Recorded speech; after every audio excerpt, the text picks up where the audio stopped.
جتنے بھی یزیدی، جتنے بھی ظلم ڈھانے والے امام حسین کے رفقا پر، امام حسین پر جتنے بھی ہیں، اگرچہ یہ کہتے رہے گئے کہ ہم پورے اسلام میں داخل ہو چکے ہیں، یہ پورے اسلام میں داخل نہیں ہوئے، بلکہ یہ تو شیطان کی پیروی کرنے والے ہیں۔ یا ایھا الذین آمنوا ادخلوا فی السلم کافہ، رب العالمین نے فرمایا ایمان والو پورے اسلام میں داخل ہو جاؤ، پورے اسلام میں داخل ہو جاؤ۔ اب ہر بندہ یہ بات کہتا ہوا ہمیں نظر آتا ہے کہ میں مکمل اسلام میں داخل ہو گیا ہوں۔ یزید بھی مسلمان تھا، کلمہ پڑھتا تھا، اب وہ بھی کہتا تھا کہ میں اسلام میں مکمل داخل ہو گیا ہوں۔ شمر بھی کہتا تھا کہ میں اسلام میں مکمل داخل ہو گیا ہوں۔ ابن زیاد بھی یہی کہتا تھا کہ میں اسلام میں مکمل داخل ہو گیا ہوں، اور عمر بن سعد بھی یہی کہتا تھا کہ میں مکمل اسلام میں داخل ہو گیا ہوں۔ لیکن قرآن کیا کہتا گیا؟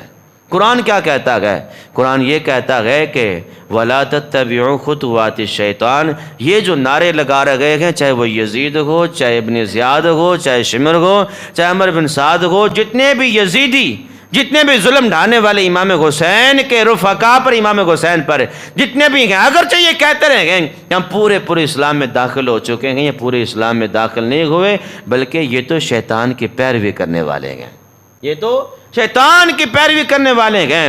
اور فی السلم کافہ، اس آیت کریمہ کا مکمل کامل مصداق کون ہے؟ وہ میرے امام حسین ہیں۔ فی السلم کافہ، اسلام میں پورے داخل ہو جاؤ۔ میرے امام حسین نے میدان کربلا کے اندر اپنی جان کا نذرانہ تو پیش کر دیا، لیکن نانا کا جو دین تھا اس کو ذرا برابر بھی ٹھیس نہیں پہنچنے دی، ذرا برابر بھی آنچ نہیں آنے دی۔ اس لیے اس آیت کریمہ کے کامل جو مصداق ہیں، مکمل مصداق ہیں، وہ میرے امام حسین رضی اللہ تعالی عنہ ہو گئے۔ رب العالمین نے فرمایا یا ایھا الذین آمنوا ادخلوا فی السلم کافہ، اسلام میں ایمان والو پورے داخل ہو جاؤ۔ جو پورا اسلام میں داخل ہوا وہ میرا امام حسین ہے، وہ میرا امام حسین ہے۔ اور امام حسین سے بغاوت کرنے والے جتنے مرضی یہ نعرے لگاتے رہے کہ میں بھی مکمل اسلام میں داخل ہوگا، میں بھی مکمل اسلام میں داخل ہوگا، لیکن وہ اسلام میں مکمل داخل نہیں ہو سکتے اس وقت تک جب تک میرے امام حسین کے غلام نہ بن جائیں، میرے امام حسین رضی اللہ تعالیٰ عنہ کے غلام نہ بن جائیں۔